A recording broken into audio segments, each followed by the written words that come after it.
And Stowe. Did they really want that? I think they did. Doesn't everybody? I mean, let's face it. Jimmy made an interesting graphic. Yeah, he did.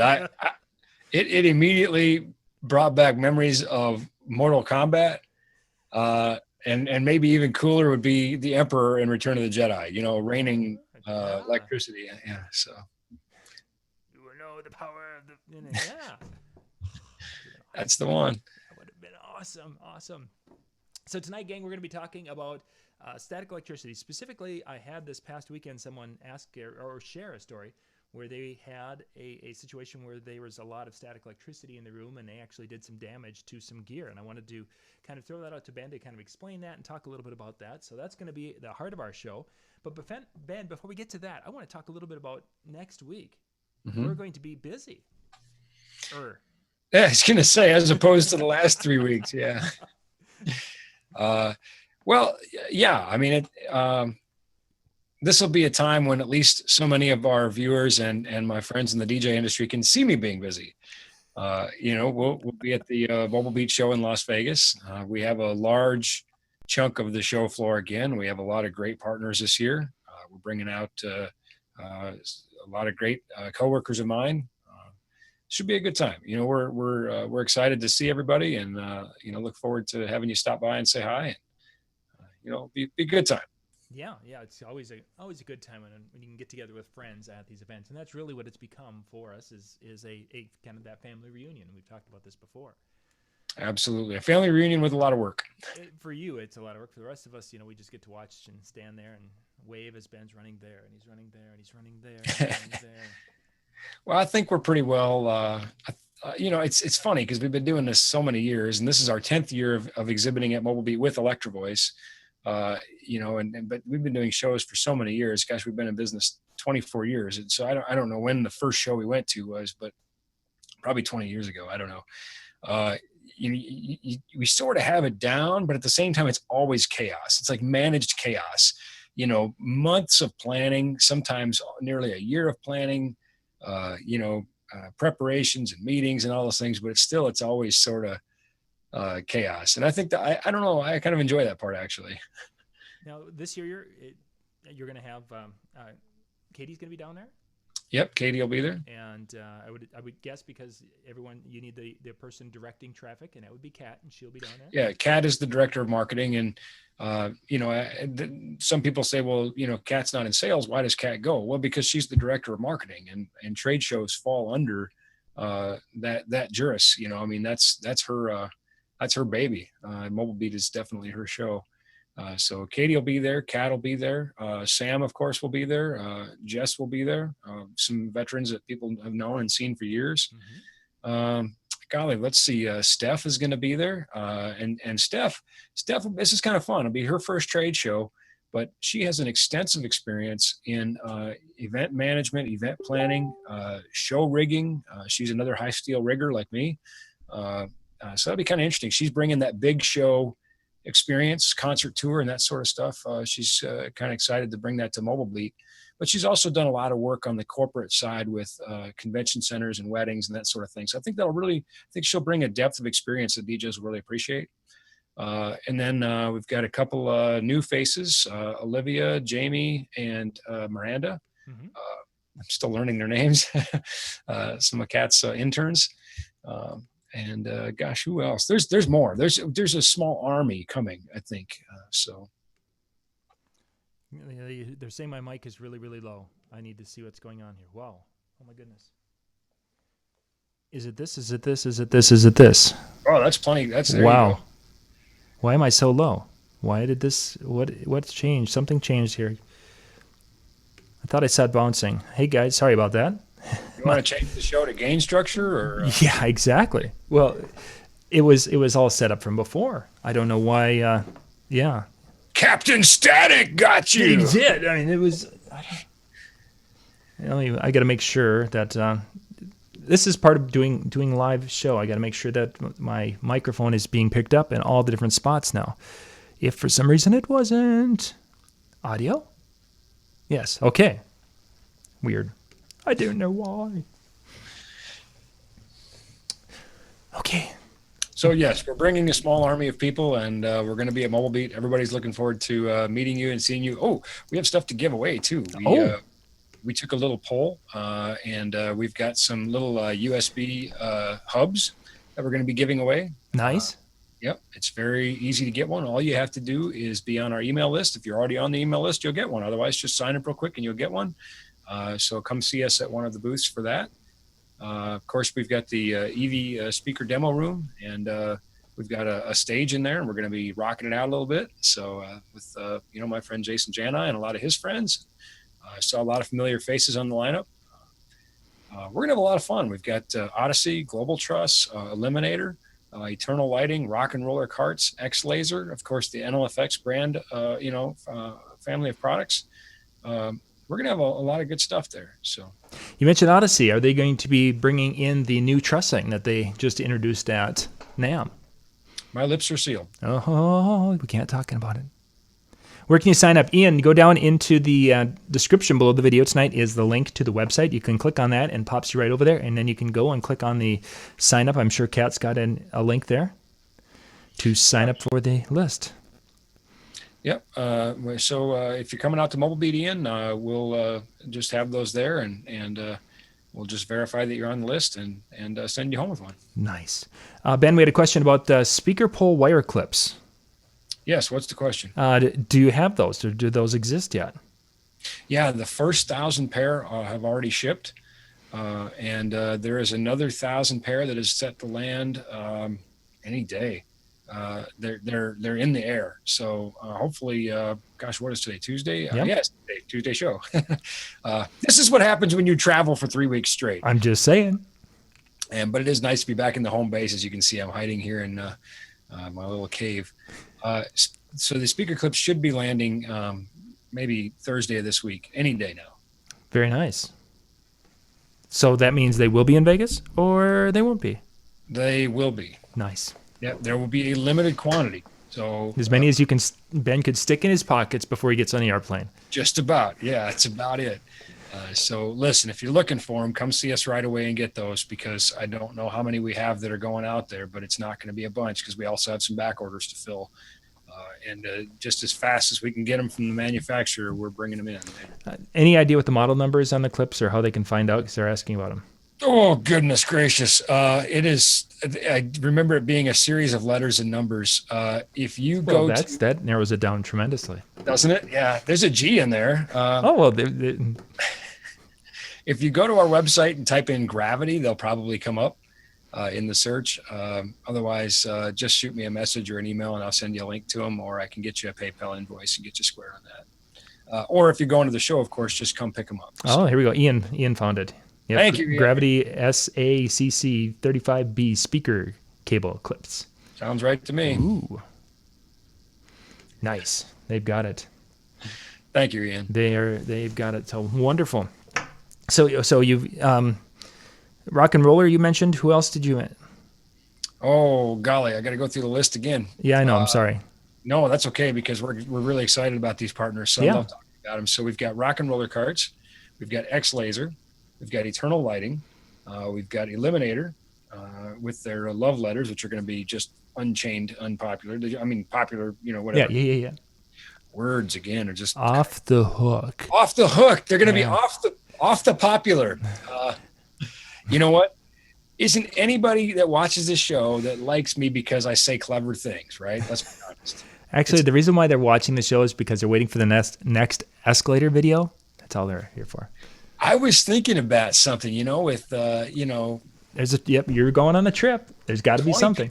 20 people going through an airport can make for a pretty epic moving walkway video. That could. So let's see, where was I? Eliminator with their off the popular love letters. That's a new phrase. It's going to catch on. Off the popular. Oh my goodness gracious. Destroyed the Kardashians last week. This week we're going to do something else. And then we've got, did I say X Laser? If not, I'll say you mentioned X Laser. They're worth saying twice. Global Truss, of course, Electro Voice, and Odyssey. Nice. You've got a nice variety of different things. NLFX products, you're bringing down some wires. What else? What else are you going to be Of bringing course, down? we'll be bringing our cables, which are quite legitimately a touring grade cable, but priced very affordably for any DJ. We're also bringing some of our gaff tape. Just really, it's by popular demand. People want to take a roll and stick it in their suitcase. It saves some money on shipping. We'll be bringing some of our fluids, some of our custom panel samples, and some of the other things that the custom shop sort of stuff that NLFX does. So, of course, custom gobos. Now, this is a big announcement about something little, by the way. Black and white glass gobo from Roscoe, not some imported cheap glass, but a quality Roscoe glass. $89. $89. Black and white glass gobo. Custom. Yeah. Wow. Yeah, that is a stunningly good price. Yeah. For a Roscoe black and white glass gobo. So that'll be something we'll be talking about a little bit there too. If you buy show floor displays, we will be able to ship them home for you. We've arranged to take care of that. We'll have somebody drive them to UPS, and of course, financing is available. So really, no reason not to just come by and buy everything from us. Now we're going to be covering the different products and such at the show. Now, for the folks who aren't going to be at the show and they see something that they're like, oh my gosh, because you and I kind of talked, there's a couple of pricing things that are going to be happening at the show that are kind of aggressive. Let's call it that. Yeah, you could say that. I have a meeting actually after the show to discuss some of it. Again, some of that managing of the chaos, as some of these prices require an executive meeting, to say that at least. So if people are not able to attend the show, but they want to, say, upgrade this part of their business or this part of their business with gear, is this something they're going to be able to call someone at the headquarters and say, hey, please? In almost every case, there may be some exclusivity, but in almost every case, whenever we're allowed, we will absolutely accommodate. So please reach out to Katie or myself or whoever your favorite NLFX rep is, and certainly ask anything that you see at the show.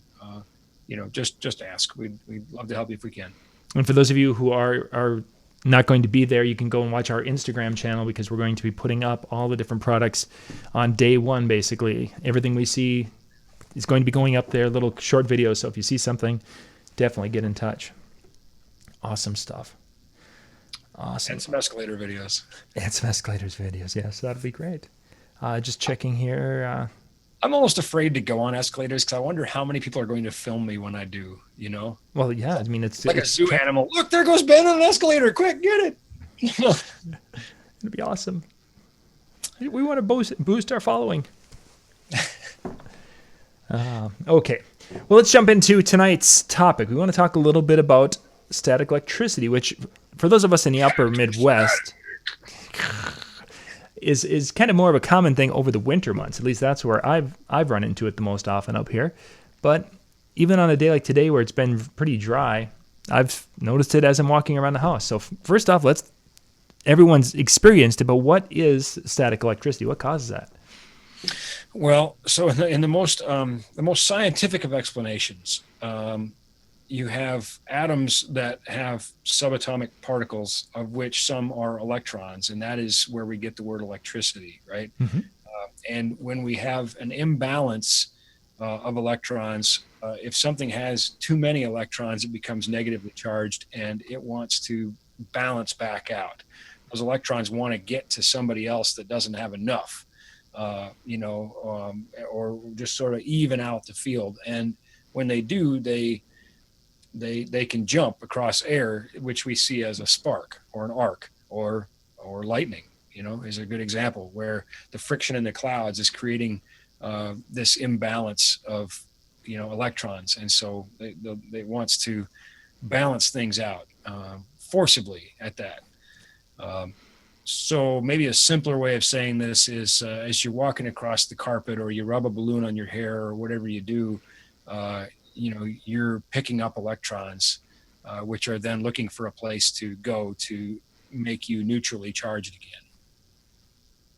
And that could be a doorknob. It could be another person, sensitive electronic equipment. Mm-hmm. Absolutely. Certainly anything grounded is going to be an excellent candidate. which actually we'll get into, and we talk about some of the ways that we protect our gear and safely discharge ourselves. But there it is in the simplest of terms. And you mentioned when it's dry, there's all kinds of ways that people try to deal with static in factories and that sort of thing, ionization of the air, whatever. But humidity's one. Static is less of a problem in humid environments. And so, of course, in the wintertime, the air gets cold. It doesn't hold as much moisture. And this means that it's, the drier air is more likely to create static problem. So it's a big problem in the wintertime. And I can tell you, living in northern Minnesota, where it's supposed to be 3 degrees tomorrow, things act screwy. Electronics act weird in the wintertime up here. You can just see it in the AV systems and things. Occasionally, just weird things happen, and you sort of lacking any other explanation. You kind of go, there's got to be some static going on, Mm-hmm. Internally or something. It just, because in the summertime everything works great again. Yeah.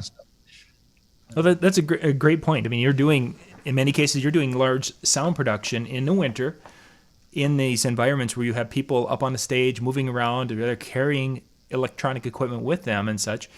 Do you have a problem? Have you ever really had a noticeable effect of static on when the performers are doing, moving around the stage and such? Occasionally, maybe a crackle or something as that static injects itself into a signal, but usually it's the people who notice it more than anything. And a perfect example, actually not a big concert stage, but in a ballroom where we have some permanent trussing hung, and you drive a genie lift on the carpet in the ballroom, that thing picks up a huge charge. And long ago, this lift lost its conductive tail that helps to discharge that back. And so you become like a giant Van de Graaff generator where you become so charged, and it's just, you sort of forget if you haven't been in this ballroom recently enough, and you reach up for the truss and you just get lit. You're like, and so, this, I guess, sort of leads us into discharge, where that's one way. that's one way to get rid of it. Those of us that are a little more wise now, we put a wrench in our hand and we reach up with the wrench and let the wrench take the arc, because then you're not feeling that arc. You already have good conductivity on the wrench, so the arc is coming from the end of the wrench to the truss. But of course, you can't help but wonder the effect of the electronics. And so I grabbed a few things that we can kind of talk about how electronics are designed and the vulnerabilities and how they might protect themselves, but also how we would protect them, because, just for the sake of saying so, what we're talking about here, I just want to put this in sort of in scale. That arc, could be somewhere in the neighborhood, likely somewhere in the neighborhood of 25,000 volts.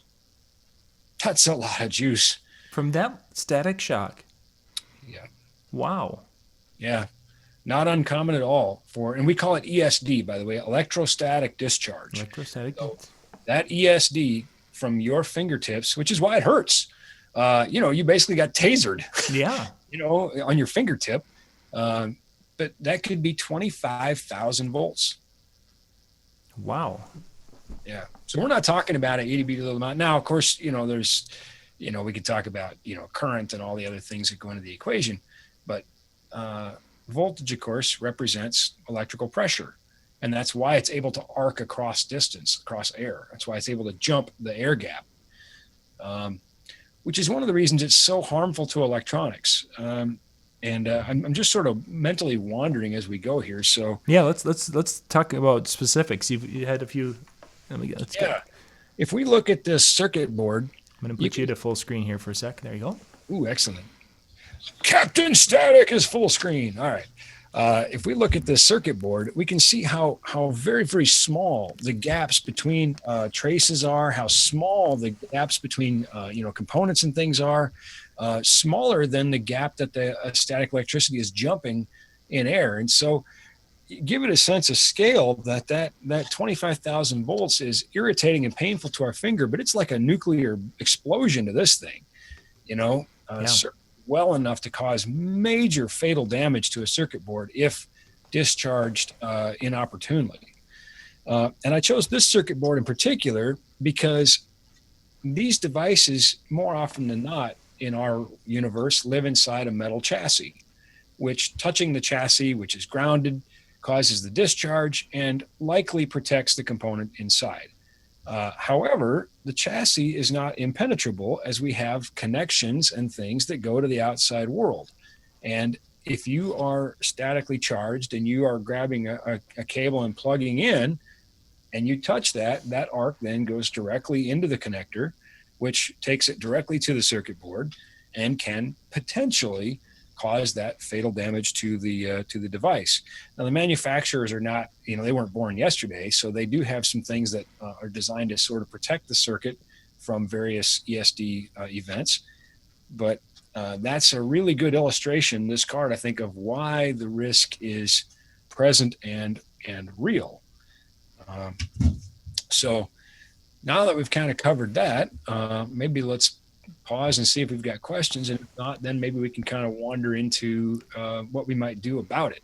Are there some electronics that are more sensitive? I mean, obviously computer, that's coming from a computer, but in the DJ world, are there some things that you would be more concerned about, making sure that the discharge, you've touched something to discharge any potential electricity?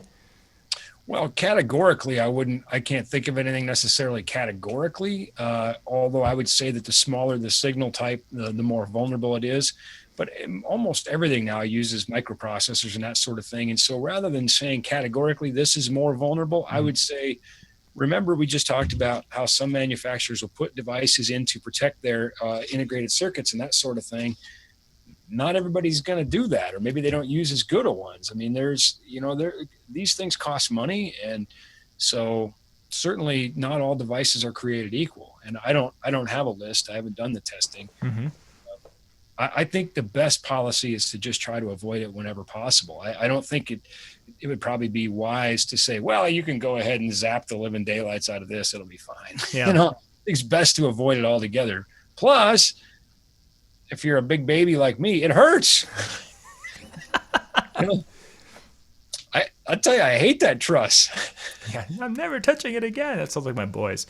It's funny. We had a young guy who was we literally just did something in this ballroom not that long ago. And we have a younger guy, first time, and he got lit and we all chuckled. He hollered, he hooted. It was a good one. Even you can hear the snap from across the room, that. Oh, yes. And but good illustration, John. Here we're back to that 25 kilovolts, that 25,000 volts. And we hear that snap much in the same way we hear thunder. It's basically the same thing. It's the expansion of air from the arc. A small thunderclap. A tiny one. Well, yeah, but it felt pretty big to him at the time. Oh yeah, exactly. Wish you were there. Well, I think I've been there when you've got those moments, especially again in the wintertime when you're moving things around, you're sliding the couch out to a vacuum behind it, and of course you know what's going to happen. So you have the kids, okay, I just slid that out. Here, can you come over here? Dad needs your hand, and they come reaching across and zap. Well, I think the genie lift on the carpet makes a perfect example. And if you want to get the kid or the cat or the sibling, I mean, I guess that would be the place to do it. But because it's rubber tires rolling on carpet, and probably the worst offenders are synthetic fibers, polyester, nylon, probably things that are used in carpet, and rubber soles actually are terrible for this. And you're a lot better off with leather. And in fact, there are some shoes that are designed to have conductive fibers woven through them to allow for discharge as you walk, maybe for working in sensitive environments and that sort of thing. But natural fibers, also wool and cotton, tend to be less troublesome than nylon or polyester.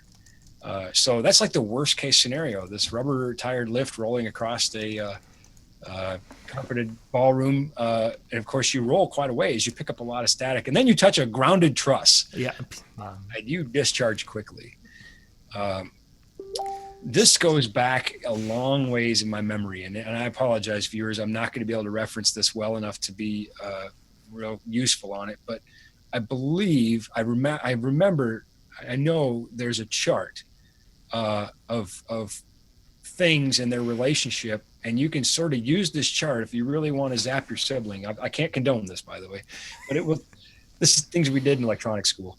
That will tell you that these two combinations of materials will create the best static, or as you get closer together on the chart, it's less static they'll create. So anyway, go look that. I'm sure it's out there on the internet somewhere. There was no internet when I went to school, but I'm sure it's out there. Okay, let's talk about some ways to. I mean, people are sharing stories of a fax machine where he was going to type something in, and the zap left a black mark on the keys, and different situations where they have zap actually made his finger hurt. Paul here had. Oh yeah, I've been lit a few times. So number one is if you are in an environment where you are feeling like you're picking up a charge, and you don't want to discharge that into your electronics, number one is discharge yourself. And if you don't want it to hurt, a little trick I use all the time is I just carry a quarter around. I keep a quarter in my pocket. One, I could call somebody who cares, but two, they never answer. Hello. All right, never mind. Forget it. But you can hold that quarter in your hand, and again, by gripping that quarter firmly, it's not going to arc between the quarter and my fingertips. It's going to arc between the quarter and the conductive surface, and I'll touch a grounded surface to discharge, and then I don't get hurt, and I'm discharged before I touch anything that would maybe be sensitive. Now, of course, we have the chassis of our gear, which is metal and should be grounded, and that it should protect our gear. Although, as we talked about with the connections, that's a vulnerability. But if we ever have to take our electronics apart and service them, then there's some really good things we can talk about. One, if you've ever received a circuit board, you probably noticed it maybe showed up in a package like this. Yes. Or like this. Mm-hmm. And I'm not sure who decided that pink was the universal color for anti-static bubble wrap, but it kind of is. Chances are if you see pink bubble wrap, it's anti-static. That bubble wrap is designed to be static resistant. And these bags here are also designed to protect this component from static. Right now, I'm touching this in a way that you would never want to touch a circuit board. This board here, by the way, is already toast. It's already fried, so I can do all kinds of horrible things to it, and it's not going to get hurt any more than it is. It's now a teaching tool. But anyway, normally you would not want to risk arcing into any of those contacts. We're going directly into those, integrated circuits and things. So as far as transportation goes, those are two things. Another, and this one's really not a bad idea. This is kind of one of those things that, really everybody should kind of have. They're so cheap, and they're really handy. It's an anti-static wrist strap with an alligator clip. And we can see that when I put this on my wrist, there's a conductive part right here. So just like grabbing the quarter, this allows this strap here to essentially become bonded to me. And then I can attach this, alligator clip to the chassis of my work surface or some safe place to discharge.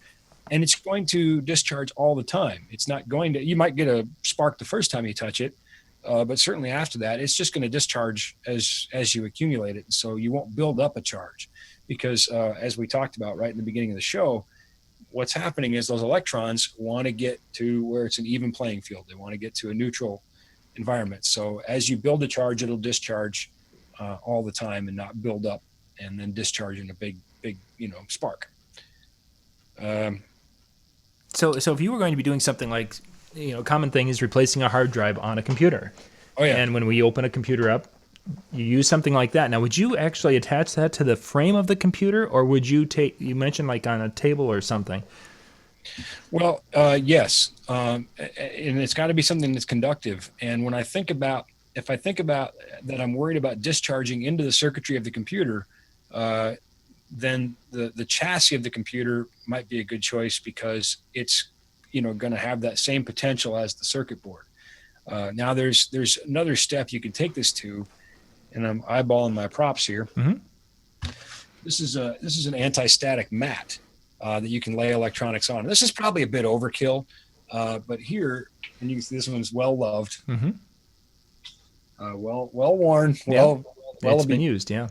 But it has another clip of its own that goes to the mat, and then this goes to a grounded part on the workbench.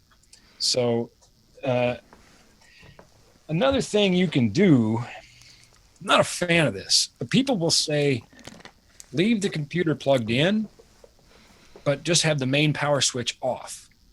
And in so doing, you have the grounded plug connected to the grounded receptacle, which should keep the chassis of the computer grounded. I don't like that. I never like to have anything plugged in when it's on the bench. Yeah. My life was nearly taken from me because someone energized something I was working on the bench. This was many, many years ago, and I was a younger guy, probably in my 20s. I got called away from the bench. I was servicing a customer's product. They thought, oh, I wonder if he fixed it. They shouldn't have been in there, but they were. A lot of protocols got broken here. They turned it on.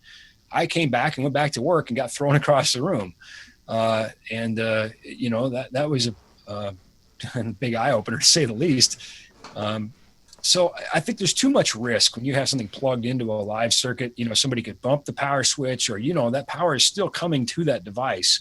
So I don't like that. I would much rather just see you ground the chassis to something grounded and then bond yourself to the chassis. And I use two different words there, bond and ground. I know they're talking about bondage in the chat room. Not bondage. That's a different show. That's on at 10. But whoosh, Captain Static. I was going to say, maybe we should change the show. That might be an awkward conversation with my wife. So, honey, good news and bad news. Good news, I'm making a lot more money. Bad news, gotta do some bondage. And we got to try these materials out and see if they don't fit me. Well, so we mentioned that leather is a good thing for static electricity. Never mind. So we're going to ground the chassis, you know, safely, or ground this mat, you know. We have a grounded place that clips onto on a workbench. And then we're going to bond ourselves to the device. Not random, I know, but this reminds me of a show I saw years ago about some guys that are much more manlier than me, much more studlier than me. They use helicopters to go do high line repair on these high voltage lines, of thousands of volts. And of course, you have rotors going through the air, building static, and you have a difference of potential between the. Oh yeah, I never thought about that. Oh, dude, it is scary. I would love to watch these guys work, just, you know, from a distance, even, you know. But even on TV, it was they actually have these long wands, and I for some reason it's always stuck with me. I remember the saying they have, "Wand on, bond on." And so they would take this long wand and stick it out to the power line. And of course, it just goes boom, you know, discharging all that static from the helicopter. And then they bond the helicopter to the line. So it is electrically bonded. So then the static is no longer an issue. Another interesting thing is the guy who's doing the work is actually wearing what essentially amounts to a human Faraday cage. He's covered in metal, basically. And that allows that low resistance path for all that static to go around his body rather than through it, so he doesn't, you know, meet his maker trying to restore the lights to somebody's house, you know. Anyway, we're talking about that's on a mega scale, just like the static, the ESD is like lightning. But the same thing really applies here. You know, this is my bond on, you know. My wrench would be my wand on, you know, just a quick way to discharge, and then I'm going to bond on, and then there should be no more risk of ESD. So if I've got a couple of different workbenches that I have built that I've got around here, and if I wanted to have it so that I could safely discharge into that before working on a project, and then have it where the mat is grounded to that, what's the best way to get that? And in the particular case over here, it's a metal framed bench with a wood top on it. How would you get that metal frame to basically be a great discharge point? It probably already is. And I'm not sure I want to go on the air and discuss home wiring techniques. Mm-hmm. So I'll say it probably already is. I would try it. You just sort of see what happens. I'll bet you'll discharge into that metal pretty well. And just by it being on that carpeted surface, but it makes enough contact and such where it can be that. I would bet so. Yeah. But otherwise, there are ways, and again, I'm just not sure I want to go on record Right. with this, but, to get into the grounding system within a building, and that's well defined in the National Electric Code, how we would, ground. It reminds me, for example, there was a big to do about Dish TV, not necessarily the brand, but people who putting in the dishes, dish satellites, were at odds with the state over whether or not licensed electrical contractors had to be installing the satellite dishes. Right. And the argument the dish company made was, well, what's the electrical potential of a satellite dish? And the state's response was, depends on if it gets hit by lightning or not. Yeah, for sure. Point is, it is part of the house's electrical system. And, and so you have to follow the same rules for bonding and grounding and, dealing with that potential discharge. And so anyway, long and short of it, you could establish a good grounding point within your house. Here's a sort of a quick and dirty way that would probably work for any basic use if you've got a metal water pipe nearby. By the way, this does not work as well on or at all really on PEX. And PEX, yeah, PEX would be like, oh. If you have a metal water pipe, that water pipe's going into the ground and it's carrying water, and that's about as grounded as you can get. So someone had asked a little bit about is there any way that they have found to harvest the discharges from like a static type of a situation and use it for charging or what have you? I mean, have you ever run into anything like that? No, I guess I haven't. Certainly there are, places and ways we build static intentionally. Again, I mentioned the Van de Graaff generator as an illustration point, a teaching tool, but I'm not aware of one where we intentionally harvest the discharge. Maybe I'm just not paying attention enough. Or it's just unpredictable enough where it doesn't work. Who knows? Maybe the Tesla's going to run off of static electricity. Plus, it's just way more fun to discharge into your siblings. So. Good stuff. Good stuff. If only I had known all of this when I was a kid, because I had 3 siblings. So, boy, if I had this, physics background, then could have been epic. Just trying to think. Okay, so we had a question. Are you bonded to the ground first, or is a device that is already grounded, or to the device? So bonding is just exactly kind of what the name implies, being connected to. So being bonded does not necessarily mean you are grounded. If you are bonded to a grounded device, then I guess in practice you are grounded.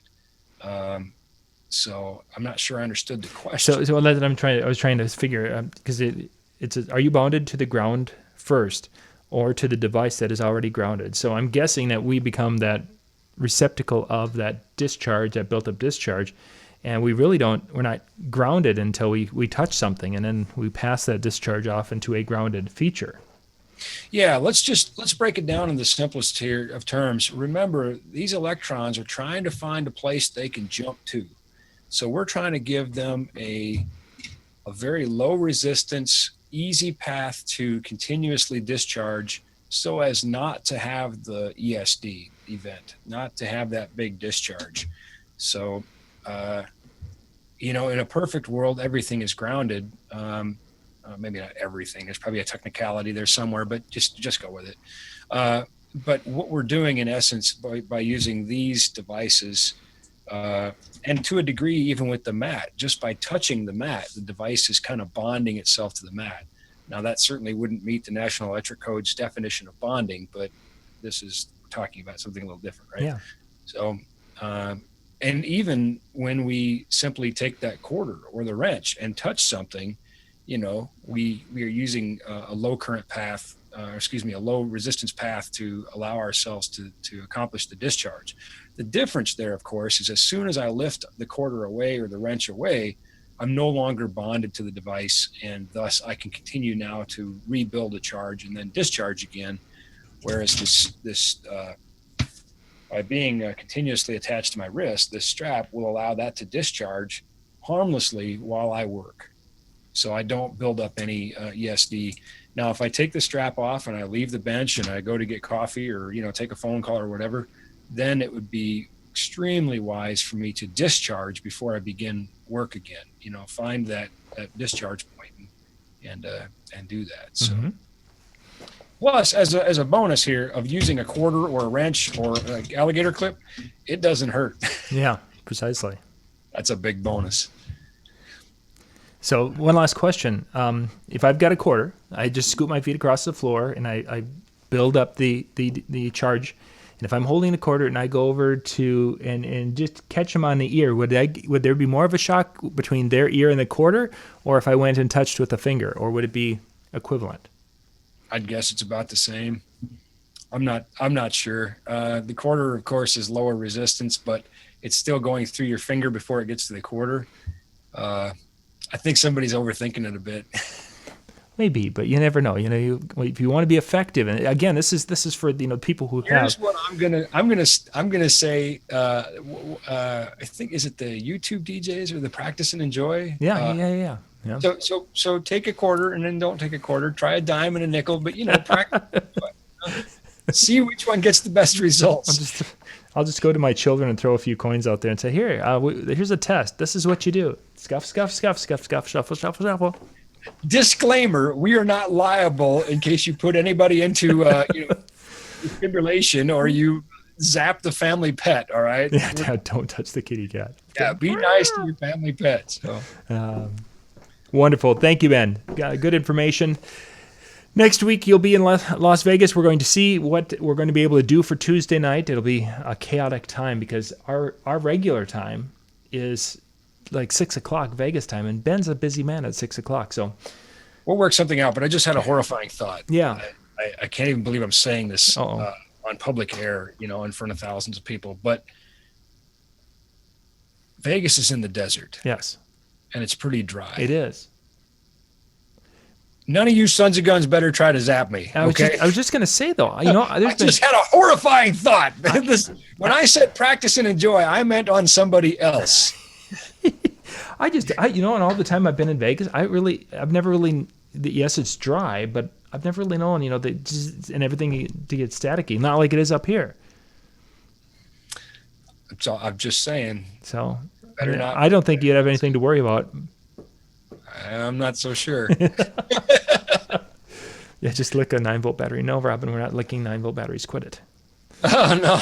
I saw the worst internet meme the other day, and this is probably horribly offensive, but it's funny in the context of electronics, where it showed a couple of AA and AAA batteries talking to a 9-volt battery, and the 9-volt battery says, "Hasn't anybody ever licked you to see if you were good?" And the AA says, "No, you should tell somebody." That's not okay. You should tell an adult. You should. That's a bad touch. Yeah. I think we've all stuck a 9-volt battery on our tongue. And by the way, I'm told, I think this is probably a good thing to also put out in the public. I'm told that can be harmful or fatal. I don't know. So I can't condone it. Everybody I know that went to electronics school has done it, but I can't tell you should do it. All right. Listen to the AA battery and don't lick batteries. Yeah, don't lick. It's bad. Well, thank you guys for watching. We'll be back in about 15 minutes with Brian Red. He'll be joining me in just a few. Ben, thank you much. Have safe travels to Las Vegas, and we will see you next week. See y'all there. All right. Thanks, everybody. We'll be back in 15.